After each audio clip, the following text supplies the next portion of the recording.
They were here. In the autumn of 1929, the stock market collapsed, and the bottom fell out of the American economy. Within 3 years, one working person in 4 could find no work at all, nearly 13 million people in a country of 120 million. This was the face of those years, a coal miner in Kentucky, his skin dark with the labor that even then did not pay enough to live. They had done nothing wrong. All across the country, families who had worked hard their whole lives woke to find the ground gone from under them, and so the government did something it had never done before. It sent photographers out into the country, Walker Evans, Dorothea Lange, Shahn, Mydans, to record plainly and without flinching what was happening to ordinary Americans. Almost every photograph you are about to see came from that work. In the cities, the lines began. Outside the relief stations and the soup kitchens, men who had never in their lives asked anyone for anything stood for hours, hats in hand, waiting for a bowl of soup, a loaf of bread, or a single day of work. The lines formed before dawn, and more often than not, the help ran out long before everyone in them reached the door. There was simply no work to go to. At the very bottom, in 1933, almost a quarter of the entire workforce stood idle, and there was no unemployment insurance, no relief check in the mail, nothing at all to catch a man when he fell. So the corners filled with people who had nowhere left to be, and nothing to do but stand and wait and watch the day go by. They read the newspapers for any word that the worst had finally passed and went home with none. Month after month, year after year, the headlines carried only more of the same. Another bank closed, another factory with its gates chained shut, prices falling, and the wages of those still lucky enough to work falling faster than the prices ever could. And the old were hit hardest of all, too tired to begin again, too proud to beg, and too poor to stop. A man who had worked 50 honest years could find himself, at the end of them, with nothing, no pension, no savings, no work, and no one to turn to. He could sit alone on the steps of a church, in a country that had quietly run out of room for him.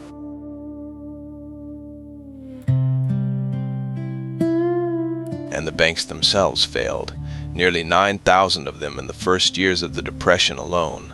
When a bank shut its doors, it did not open them again, and the savings of a lifetime simply vanished behind the locks. People learned, far too late, that the money they had carried so carefully to the vault was already gone. Even in Washington, in the shadow of the Capitol itself, families crowded into narrow alleys and tenement courts, hanging their wash on lines strung between the buildings, raising a few chickens in the dirt. Poverty in those years was not something that happened somewhere far away. It was everywhere at once, and it was very close to home. The ruin sat in plain sight of the Capitol dome, within an easy walk of the very men who were supposed to set it right. These had once been comfortable streets with happier surroundings. Now the porches sagged and the paint peeled and the empty lots filled with weeds, while the whole country stood waiting for someone, somewhere, to finally act. Those with nowhere else to go built shacks out of whatever they could find, scrap lumber, flattened tin cans, tar paper, the broken boards of packing crates. Whole ragged communities of them grew up on the edge of every city in America, and the country gave them a single bitter name. They called them Hoovervilles after the president they felt had let them fall. Out on the land, it was an old hardship made suddenly worse. The sharecroppers and tenant farmers of the South had been poor long before the crash ever came. They did not own the ground they worked, and they kept only a share of what they grew on it. And when the price of cotton collapsed to a few pennies a pound, that share came to almost nothing at all. They farmed the way their grandfathers had farmed, by hand, by mule, by the long unbroken labor of the day. Here a man grinds his sorghum cane with a horse for power, the way it had been done in those hills for 100 years. There was no machine on its way to save him, and no good year so good that the next bad one could not erase it. A man and his wife stand before the log cabin that held everything the two of them owned in the world. In that country, in those years, a good season only meant that you had managed to break even. A bad one could take the farm, and the mule, and the roof over your head, and put the whole family out onto the road with no particular place to go. The houses were built of weathered, hand-cut board, and held together by need and by habit. And when the work finally ran out for good, and the debt at the store had grown larger than any remaining hope of paying it, there was nothing left to do but close the door one last time, and leave the place standing empty for the weather to take. And when the land could no longer feed them, they took to the road. They loaded everything they owned in the world onto a worn-out truck or a borrowed wagon, and they went looking for work that might already be taken by the time they got there. Hundreds of thousands of people were on the move all at once, across a country that had no room left to offer them.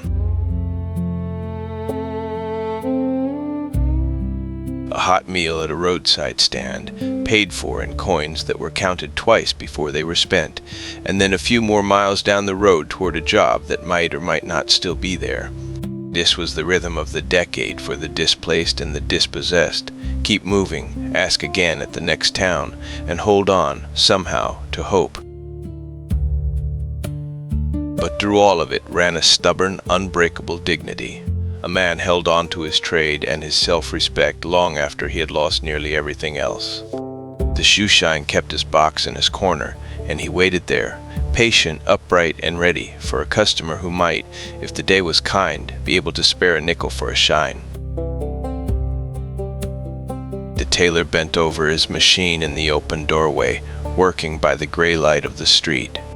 The work itself was a kind of answer to the hard times, a quiet proof that a man was still useful, still needed, still able to make something with his own two hands that another human being would think it worth paying for.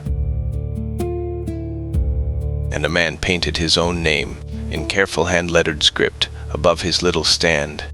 A name over a door still meant something in those years.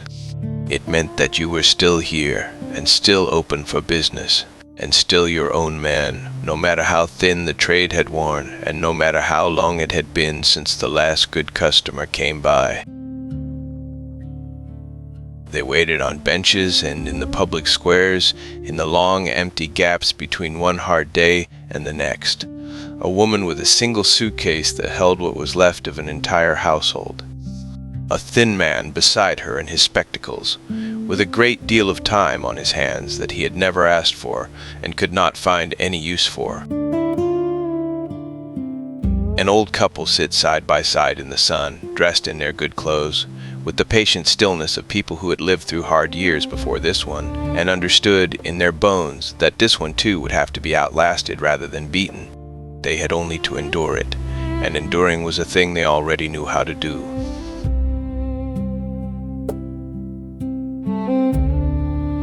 Slowly, and then all at once, the country began to demand answers. People organized and marched and pinned their last hopes to plans and pensions and movements with names no one remembers now.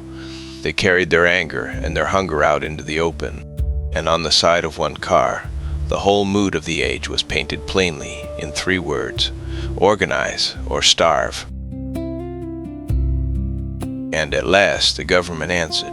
Under the New Deal, it put millions of people back to work, building the roads and the bridges and the schools and the dams that the country still uses today. It hired writers to write, and, remarkably, it paid its painters to paint, having decided that a nation worth saving was a nation worth picturing, even in its very hardest hour. Young men by the hundreds of thousands joined the Civilian Conservation Corps. They came from families with no work and no food to spare, and the Corps gave them a bunk, 3 meals a day, and honest labor to do. Nearly 3 million of them would pass through it before the end of the decade, and many would say for the rest of their lives that it had saved them.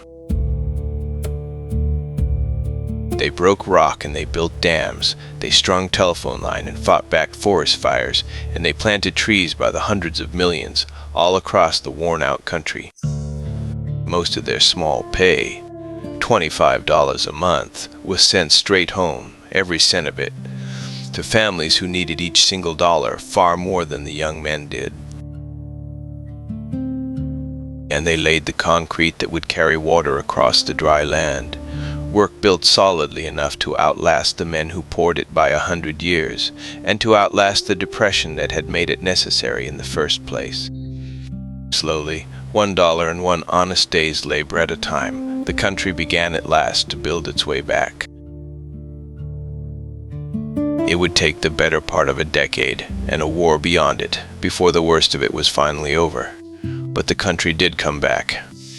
And the men and the women in these photographs, who stood in the lines, and lost the farms, and rode the roads west, and kept their quiet, stubborn dignity through the hardest years that America had ever known, are all of them gone now. But once they were here.